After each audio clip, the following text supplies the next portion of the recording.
सूर्य समहु विनती करी पहुँचे निज निज धाम। जग निवास प्रभु प्रकट अखिल लोक विश्राम।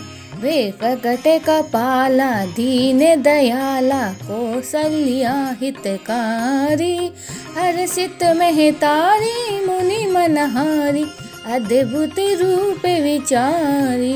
लोचन अभिरामा तनु घन श्यामा निज आयुध भुजचारी। भूषण वन माला नैन विशाला शोभा सिंधु करारी।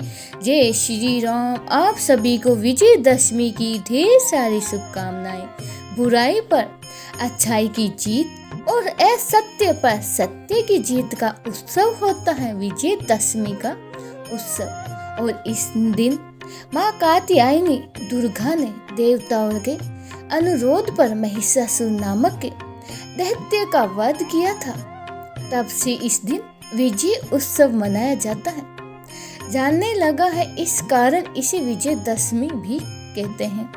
विजय माता का ही एक नाम है और यह पर्व प्रभु श्री राम के काल में भी मनाया जाता था और भगवान श्री कृष्ण के काल में भी माता द्वारा महिषासुर का वध करने के बाद से ही असत्य पर सत्य की जीत का विजयदशमी मनाया जाने लगा है।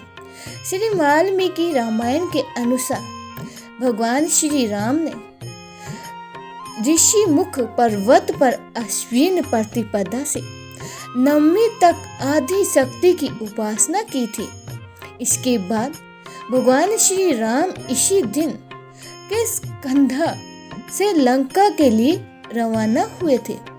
ये भी माना जाता है कि रावण वध के कारण ये दशहरे का पर्व मनाया जाता है। भगवान श्री राम ने 10वीं तिथि को ही रावण का वध किया था। श्री राम ने रावण का वध करने से पहले नीलकंठ पक्षी को देखा था और नीलकंठ पक्षी को शिवजी का रूप माना जाता है। इसीलिए दशहरे के दिन नीलकंठ पक्षी को देखना बहुत ही शुभ होता है। यह भी कहा जाता है कि इसी दिन पांडवों को वनवास हुआ था और वे वनवास के लिए प्रस्थान कर गए थे। इसी दिन अज्ञातवास समाप्त होते ही पांडवों ने शक्ति पूजन कर सम के वृक्ष में रखे हुए अपने शस्त्र उन्हें अपने हाथों में लिए और विराट की गोएं चुराने वाली कौरव सेना पर आक्रमण करके विजय प्राप्त की थी। इस दिन पांडवों ने कौरवों पर भी विजय प्राप्त की थी। यह भी कहा जाता है कि इसी दिन भगवान शिव की पत्नी देवी सती अपने पिता दक्ष के यज्ञ की अग्नि में समा गई थी। माना जाता है कि दशहरे के दिन ही कुबेर देव ने राजा रघु को स्वर्ण मुद्रा देते हुए समय की पत्तियों को सोने का बना दिया था। तभी से समय को सोना देने वाला पेड़ माना जाता है। यह भी कहा जाता है कि एक ब्राह्मण ने एक राजा से दक्षिणा में 1,00,000 स्वर्ण मुद्रा मांग ली थी। तो चिंतित राजा ने एक दिन का समय मांगा था। राजा को स्वप्न में भगवान ने दर्शन देकर कहा कि तुम समय के पत्ते लेकर आओ, मैं उसे स्वर्ण मुद्रा में बदल दूंगा। यह स्वप्न देखने के बाद राजा की नींद खुल गई और उसने उठकर समय के पत्ते लाने के लिए अपने सेवकों को साथ लिया और फिर सुबह तक समय के बहुत सारे पत्ते एकत्रित करके ले लिए। तभी दिव्य चमत्कार हुआ और सारे के सारे समय के पत्ते स्वर्ण में बदल गए। तभी से इस दिन समय के पेड़ की पूजा का प्रचलन भी आरंभ हो गया है। विजयदशमी के दिन मुख्य रूप से रावण के पुतले का दहन किया जाता है। आखिरकार रावण ने ऐसा क्या किया था जो हर साल उसका पुतला दहन करके दशहरा ही मनाया जाता है। रावण का जीवन रहस्यों से भरा हुआ है। एक तरफ तो उसके परम शिव भक्त होने की बात कही जाती है और उसे पर कांड विधान ब्राह्मण भी माना जाता है और दूसरी तरफ हर साल दशहरे पर उसका पुतला फूंका जाता है। आखिर रावण का चरित्र एक विद्वान ब्राह्मण होने के बाद भी इतना दूषित कैसे हो गया कि लोग उसे घृणा भरी नजरों से देखते हैं और हर साल उसका पुतला जलाकर दशहरा का त्योहार मनाते हैं। तो प्रिय भक्तों, आज विजयदशमी के शुभ अवसर पर आप इस कथा को भी सुने। उससे पहले सुनिए भगवान श्री राम और एक बुढ़िया की कहानी। जब भगवान श्री राम ने एक बुढ़िया पर अपना आशीर्वाद दिया तब कैसे उसका जीवन बदल गया, यह आज की सुंदर कहानी के माध्यम से आप जानोगे। इसीलिए आप सभी से अनुरोध है कि आज की इस कथा को आप पूरा सुनकर कमेंट बॉक्स में जय श्री राम लिखकर, अगर कथा अच्छी लगी हो तो वीडियो को लाइक जरूर कीजिएगा। प्राचीन काल के अनुसार भगवान श्री राम, माता सीता और भगवान लक्ष्मण जी वनवास को जा रहे थे। उस समय भगवान श्री राम ने थोड़ी देर विश्राम करने का निश्चय किया। तब जहां पर भगवान विश्राम कर रहे थे वहीं पास में ही एक बुढ़िया रहती थी। भगवान श्री राम, लक्ष्मण जी और सीता माता जी उस बुढ़िया के घर गए। उस समय बुढ़िया सूत काट रही थी। बुढ़िया ने श्री राम, लक्ष्मण जी और माता सीता का आदर पूर्वक स्वागत किया और उन्हें स्नान ध्यान करवाकर भोजन करने के लिए कहा। तो भगवान श्री राम कहने लगे कि माता, मेरा हंस भी तो बहुत ही भूखा है, इसके लिए पहले मोती ला दो, बाद में ही मैं भोजन करूंगा। ये सुनकर बुढ़िया तो बहुत ही परेशान हो गई, लेकिन बुढ़िया अपने घर पर आए हुए मेहमानों का निरादर नहीं करना चाहती थी। इस वजह से वह दौड़ती दौड़ती अपने नगर के राजा के पास गई और उससे उधार में मोती देने को कहा। बुढ़िया की हैसियत नहीं थी कि राजा को मोती लौटा सके, लेकिन फिर भी बुढ़िया पर तरस खाकर राजा ने उसे मोती दे दिया। बुढ़िया बड़ी ही खुश हुई और दौड़ते हुए वह घर पहुंची और उस मोती को लाकर उसने भगवान श्री राम के हंस को खिला दिया। हंस को खाना खिलाने के बाद ही बुढ़िया ने भगवान श्री राम को भी भोजन दिया और भोजन करने के बाद भगवान श्री राम जाते समय बुढ़िया के आंगन में एक मोती का पेड़ लगा कर गए। जब पेड़ बड़ा हो गया तो उसमें बहुत सारे मोती लगने लगे, लेकिन बुढ़िया को तो इन मोतियों के बारे में कुछ भी नहीं पता था। और जब उधर पेड़ से मोती गिरते तो उसकी पड़ोसन आकर उन्हें उठाकर अपने घर ले जाया करती थी। एक दिन की बात है कि बुढ़िया उसी पेड़ के नीचे बैठकर सूद काट रही थी, तभी पेड़ से एक मोती गिरा। बुढ़िया ने तुरंत ही वह मोती उठाया और उसे राजा के पास लेके गई और उसने बुढ़िया के पास इतने सारे मोती देखकर राजा को बड़ी ही हैरानी हुई। राजा ने बुढ़िया से पूछा कि तुम्हारे पास इतने मोती कहाँ से आए? तब बुढ़िया ने अपने राजा को बताया कि उसके आंगन में एक मोती का पेड़ है। यह सुनकर राजा ने तुरंत ही उस पेड़ को अपने आंगन में लगवा दिया। लेकिन भगवान श्री राम की कृपा से राजा के आंगन में लगे हुए मोती के पेड़ से मोती के बजाय अब कांटे लगने लगे और एक दिन उसी पेड़ का एक कांटा रानी के पैर में चुभ गया। रानी के पैर में कांटा चुभने के बाद उन्हें बहुत ही पीड़ा हुई और वह चिल्लाते चिल्लाते राजा के पास गई और यह देखकर राजा ने उस पेड़ को फिर से बुढ़िया माई के आंगन में लगवा दिया। भगवान श्री राम की कृपा से पेड़ में फिर से मोती लगने लगे। अब जब जब पेड़ से मोती गिरते तो बुढ़िया उन्हें उठाकर प्रभु के प्रसाद के रूप में सभी को बांट दिया करती थी।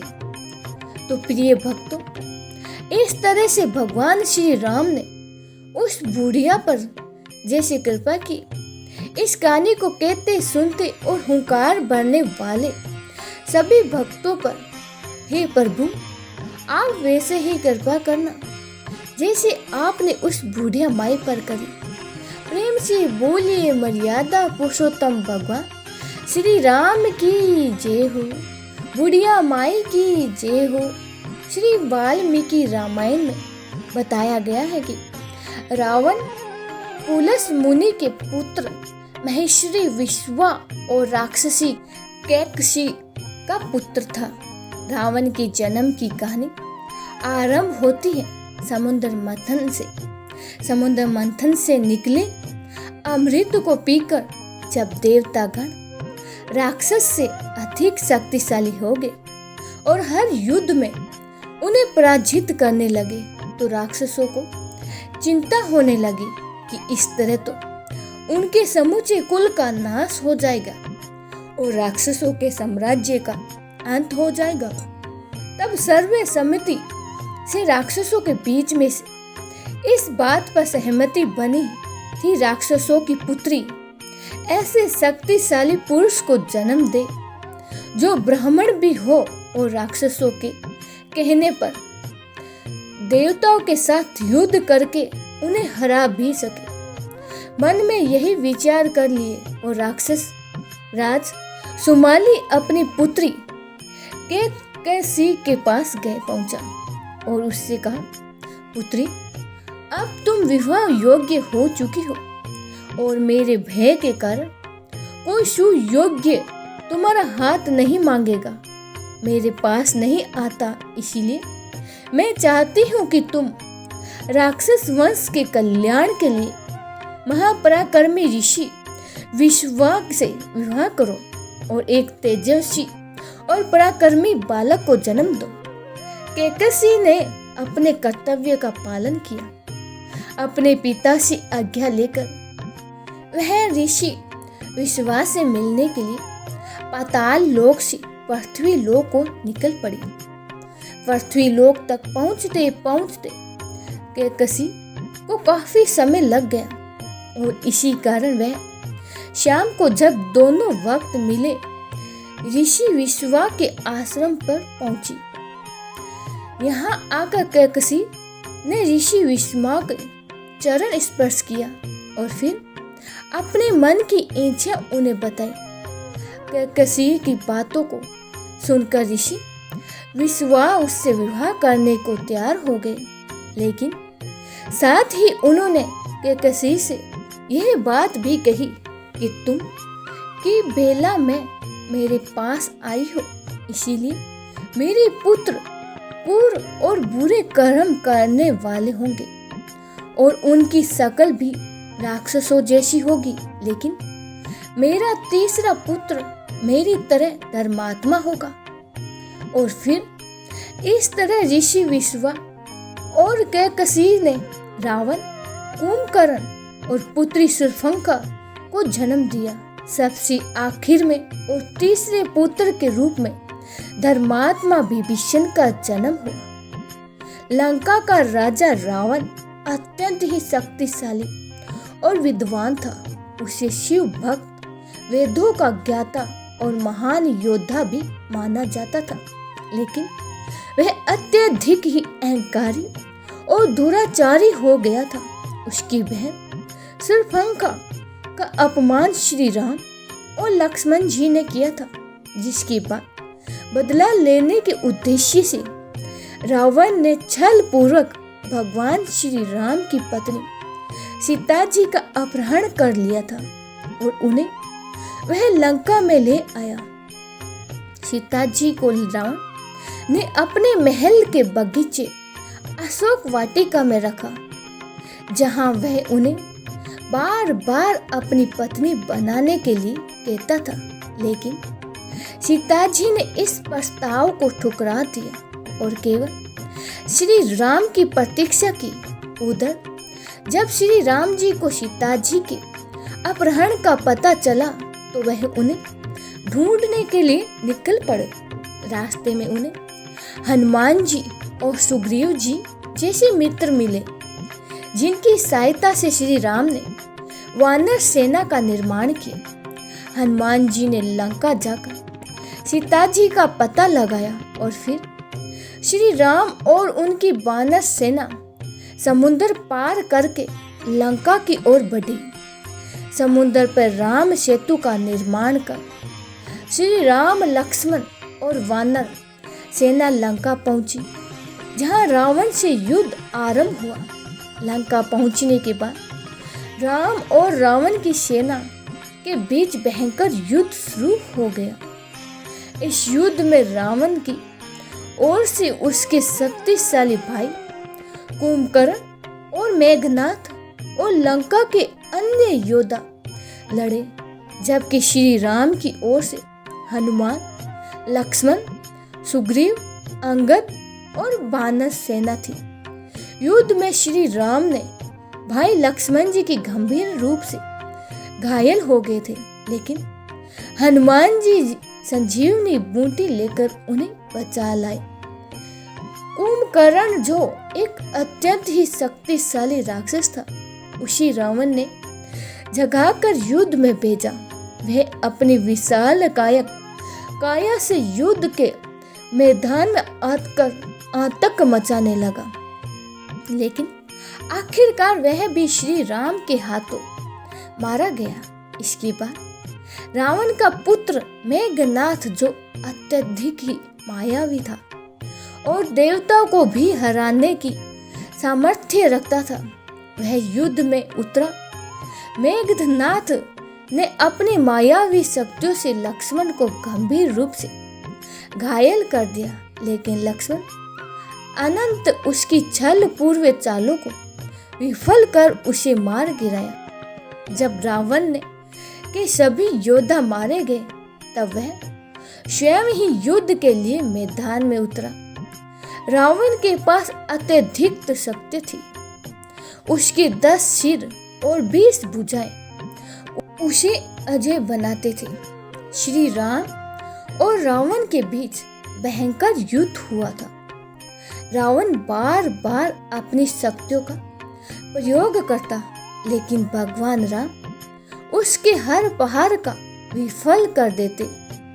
रावण के पास अमृत्यु का वरदान था, जिसके कारण उसे मार पाना आसान नहीं था। तब रावण का छोटा भाई विभीषण, जो धर्म के मार्ग पर चलते थे, उन्होंने श्री राम की सहायता की। विभीषण ने श्री राम को बताया कि रावण को केवल उसकी नाभि में स्थिर अमृत कुंड को नष्ट करके ही मारा जा सकता है। यह सुनकर भगवान श्री राम ने अपनी अमोघ शक्ति ब्रह्मास्त्र का प्रयोग किया और रावण की नाभि पर प्रहार किया, जिससे उसका अमृत कुंड नष्ट हो गया और इस कारण रावण मृत्यु को प्राप्त हुआ। रावण के मरते ही युद्ध समाप्त हो गया और लंका पर श्री राम की विजय हुई। तब राम ने रावण का विधिवत अंतिम संस्कार कराया, जिससे यह संदेश दिया कि बुराई पर जीत के बाद भी पराजित का सामना करना चाहिए। इसके बाद श्री राम ने सीता जी को बंधन से मुक्त कराया और फिर विभीषण को लंका का राजा बनाया। रावण का अंत बुराई, अधर्म, अहंकार और अत्याचार के नाश का प्रतीक बन गया। और रावण का हमें यह सिखाता है कि चाहे व्यक्ति कितना भी शक्तिशाली, ज्ञानी या विद्वान हो, अगर वह अपने अहंकार और अधर्म के कारण गलत मार्ग पर चलता है, तो अंत उसका पतन निश्चय है। श्री राम ने रावण का वध करके यह संदेश दिया कि सत्य और धर्म की हमेशा जीत होती है। ये कहानी हमें जीवन में नैतिकता, धर्म और कर्तव्य पालन की शिक्षा देती है। रावण का वध बुराई पर अच्छाई की विजय का प्रतीक बन गया और इसी कारण से हर वर्ष दशहरे के दिन रावण के पुतले का दहन कर इस दिन को विजयदशमी के रूप में मनाया जाने लगा। यह थी रावण वध की कथा।